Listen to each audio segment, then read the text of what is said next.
Nakurat ang usa ka magbanay dihang kalit mitungha ang usa ka bitin sa windshield sa ilang sakyanan samtang nagbiyahe sa Banga South, Cotabato. Ani report ni Efren Mama. My God! Bay, halas, bay. Nakurat ang sakay ni ining sakyanan dihang kalit mitungha sa windshield sa ilang gisakyan ang usa ka klase sa halas niadtong Biyernes sa gabii. Sumala sa driver sa sakyanan nga si Julius Goles. Biyaheng Banga South, Cotabato sila sa iyang asawa ug anak niadtong Tungura aron mag-attend og birthday party. Apan diyang miagi sila sa gitgit nga dalan, kalit lang mitungha ang halas ug mipilit sa windshield sa sakyanan.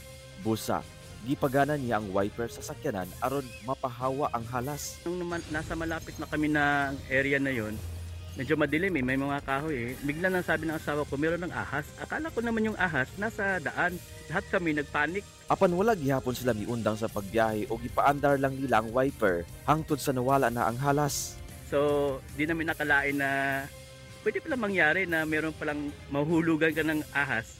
Sa dami-dami ng mga sasakyang nang dumaan, kami pa yung na-tsempohan ng ahas na doon talaga nagland sa windshield namin. Pagkabuntag ila daw gi-check ang ilang sakyanan. Maayo na lang kay wala na ang halas. Wala na sab nila masayre kung unsa klase kini nga halas ug kung asa kinigikan. Kauban si Gary Balantay ug Bong Vicencio, Efren Mama. 1 Mindanao.